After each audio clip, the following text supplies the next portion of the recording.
ಪಿತನ ಸುತನ ಮತ್ತು ಪವಿತ್ರಾತ್ಮ ನಾಮದಲ್ಲಿ ಆಮೇಲೆ ಪರಿಶುದ್ಧಾತ್ಮರೇ ಬನ್ನಿರಿ. ಇದು ನಮ್ಮ ಮನೋವ್ಯಾಧಿ, ನಮ್ಮ ದೈಹಿಕ ವ್ಯಾಧಿ, ನಮ್ಮ ಕುಟುಂಬದ ಕಷ್ಟಗಳು, ನಮ್ಮ ಕಣ್ಣೀರು ಎಲ್ಲವನ್ನು ನಮ್ಮ ಕಲ್ವಾರಿ ಶಿಲುಬೆ ಯೇಸುವಿನ ಮುಂದೆ ಅರ್ಪಿಸಿ ನಮ್ಮ ಭಾರ, ನಮ್ಮ ಮನಸ್ಸಿನ ಭಾರ, ನಮ್ಮ ಹೃದಯದ ಭಾರಗಳನ್ನು ಅವರಿಗೆ ಅರ್ಪಿಸಿ ಅವರಿಂದ ನೆಮ್ಮದಿ, ಶಾಂತಿ, ಕೃಪೆಯನ್ನು ಪಡೆಯುವಂಥ ವರವನ್ನು ನಮಗೆ ದಯಪಾಲಿಸಬೇಕೆಂದು ಅವರ ಹೆಸರಲ್ಲಿ ನಾವು ಪ್ರಾರ್ಥಿಸ್ತೇವೆ. ಆಮೇನ್.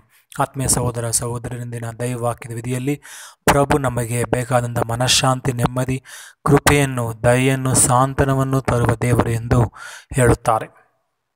ವಿಶೇಷವಾಗಿ ಮೊದಲನೇ ವಾಕ್ಯದಲ್ಲಿ ಪ್ರಭು ಸ್ವಾಮಿ ಸರ್ವೇಶ್ವರ ಯೆಶಾಯ ಪ್ರವಾದಿಯ ಮುಖಾಂತರ ತನ್ನ ಮಕ್ಕಳಿಗೆ ಹೇಳುತ್ತಾರೆ, ಇದು ಇಡೀ ಸೃಷ್ಟಿ ಸಂಕುಲವನ್ನೆಲ್ಲ ಸೃಷ್ಟಿಸಿದವನು ನಾನು, ಅದಕ್ಕೆ ಒಂದೊಂದು ಹೆಸರಿಡಿದು ಕರೆಯುವನು ನಾನು, ನನಗೆ ನಿಮ್ಮ ಕಷ್ಟ ಕಣ್ಣೀರುಗಳು ಕಾಣದೇ ಉಂಟೆ.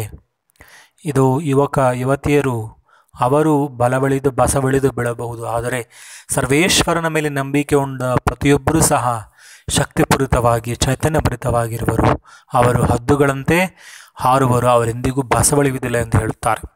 ಇಂದಿನ ಶುಭ ಸಂದೇಶದಲ್ಲಿ ಪ್ರಭು ಯೇಸು, ಇದೋ ದುಡಿದು ಭಾರವತ್ತೆ ಬಳಲಿ ಬೆಂಡಾಗಿರುವ ಸರ್ವಜನರೇ, ನೀವೆಲ್ಲರೂ ನನ್ನ ಬಳಿಗೆ ಬನ್ನಿರಿ, ನಾನು ನಿಮಗೆ ವಿಶ್ರಾಂತಿಯನ್ನು ಕೊಡುತ್ತೇನೆ.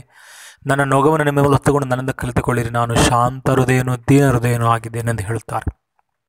ಹೌದು ಆತ್ಮೀಯ ಸಹೋದರ ಸಹೋದರರೇ, ನಮ್ಮಂತೆ ಮನುಷ್ಯರಾಗಿ ಬದುಕಿ ಮನುಷ್ಯರ ಶೋಧನೆಗಳನ್ನು ಅನುಭವಿಸಿದರು ಪ್ರಭು ಯೇಸು, ಆದರೆ ಪಾಪವನ್ನು ಮಾತ್ರ ಮಾಡಲಿಲ್ಲ. ಆದ್ದರಿಂದ ನಮ್ಮ ಶೋಧನೆಗಳು, ನಮ್ಮ ಕಷ್ಟ, ನಮ್ಮ ಪಾಪ, ನಮ್ಮ ಅನೀತಿ, ಅನ್ಯಾಯ, ಅಕ್ರಮಗಳು, ನಮ್ಮ ಹೃದಯದ ಬೇನೆ, ನಮ್ಮ ಮನಸ್ಸಿನ ಬೇನೆ, ನಮ್ಮ ಪಾಪದ ಭಾರ, ನಮ್ಮ ಸಂಸಾರದ ಕಷ್ಟ, ಕೋಟಲೆಗಳು, ಕಣ್ಣೀರು ಎಲ್ಲವೂ ಪ್ರಭುವಿಗೆ ತಿಳಿದಿದೆ. ಆದ್ದರಿಂದ ನಾವು ಪ್ರಭುವಿನ ಬಳಿಗೆ ಬರೋಣ. ಪ್ರಭು ನಮ್ಮನ್ನು ಬಲವರಾಗಿದ್ದಾರೆ. ಹೆತ್ತ ತಾಯಿನನ್ನು ಮರೆತರು ನಾನು ನಿನ್ನನ್ನು ಮರೆಯುವುದಿಲ್ಲ ಎಂದು ಹೇಳಿರುವ ಆ ತಂದೆಯ ಕರಗಳಿಗೆ ನಮ್ಮ ಸಮಸ್ಯೆ, ಕಣ್ಣೀರು, ಕಷ್ಟ, ಕೋಟಲೆಗಳು, ನಮ್ಮ ಮಕ್ಕಳು, ಅವರ ಭವಿಷ್ಯ, ಇಡೀ ವಿಶ್ವ ಅನಾರೋಗ್ಯದಿಂದ ಕೋವಿಡ್ ಸೋಂಕಿನಿಂದ ಬಳಲಿರುವ ಎಲ್ಲರನ್ನೂ, ಸಕಲ ವೈದ್ಯರನ್ನು, ದಾದಿಯರನ್ನು, ಎಲ್ಲ ಆಸ್ಪತ್ರೆ ಸಿಬ್ಬಂದಿ ವರ್ಗದವರನ್ನು ಪ್ರಭುವಿಗೆ ಪಾದಾಡಿ ಸಮರ್ಪಿಸಿ ನಮಗೆ ಬಂದಿರುವಂಥ ಈ ಸಾಂಕ್ರಾಮಿಕ ರೋಗ ಪಿಡುಗಿನಿಂದಲೂ, ನಮ್ಮ ಪಾಪದ ಸಾಂಕ್ರಾಮಿಕ ರೋಗದಿಂದಲೂ ನಮ್ಮನ್ನು ರಕ್ಷಿಸಿ ಸದಾ ಪ್ರಭು ತಮ್ಮ ಕೃಪೆಯಲ್ಲೂ ಕರುಣೆಯಲ್ಲೂ ಕಾಯ್ದು ಮುನ್ನಡೆಸಲಿ ಎಂದು ನಾವು ಭಕ್ತಿಯಿಂದ ಪ್ರಾರ್ಥಿಸೋಣ. ನಿನ್ನೊಲುಮೆ ನಮಗಿರಲಿ ತಂದೆ, ಕೈ ಹಿಡಿದು ನೀ ನಡೆಸು ಮುಂದೆ. ನಿನ್ನೊಲುಮೆ ನಮಗಿರಲಿ ತಂದೆ, ಕೈ ಹಿಡಿದು ನೀ ನಡೆಸು ಮುಂದೆ. ತಾನುರಿದು ಜಗಕ್ಕೆಲ್ಲ ಜ್ಯೋತಿಯನ್ನು ತಾನೀಡುವ ದೀಪದೊಳು ನೀಯನ್ನಾನುಗೊಳಿಸು ತಂದೆ.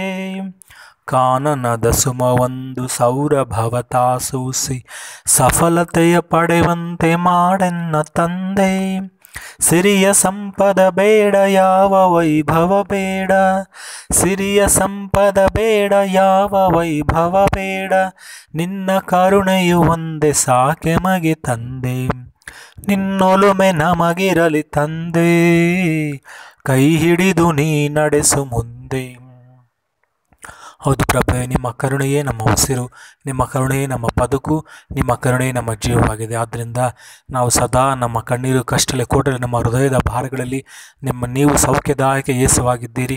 ನಮ್ಮ ಪಾಪಗಳನ್ನು ಕ್ಷಮಿಸಿ ನಮಗೆ ಬೇಕಾದ ದೀನತೆಯನ್ನು, ಕರುಣೆಯನ್ನು, ಸೌಖ್ಯತೆಯನ್ನು ನೀಡುವ ದೇವರಾಗಿದ್ದೀರಿ. ಆದ್ದರಿಂದ ನಿಮ್ಮ ಬಳಿಗೆ ಬಂದು ನಮ್ಮ ಮನಸ್ಸನ್ನು, ನಮ್ಮ ಆತ್ಮವನ್ನು ನಮಗೆ ಸಮರ್ಪಿಸಿ ನಮಗೆ ಬೇಕಾದ ಸೌಖ್ಯವನ್ನು ಪಡೆದುಕೊಳ್ಳುವ ಕೃಪೆಯನ್ನು ನಮಗೆ ಕರುಣಿಸಬೇಕೆಂದು ನಿಮ್ಮ ಪರಿಶುದ್ಧ ರಕ್ತ ನೋಡಿ ಪ್ರಾರ್ಥಿಸುವೆ ತಂದೆಯೇ. ಆಮೇನ್. ಪ್ರಭು ನಿಮ್ಮೊಡನಿರಲಿ. ಸರ್ವಶಕ್ತ ದೇವರಾದ ಪಿತಾ, ಸುತ್ತ ಮತ್ತು ಪವಿತ್ರಾತ್ಮರು ನಿಮ್ಮನ್ನು ಆಶೀರ್ವದಿಸಲಿ. ಆಮೇನ್.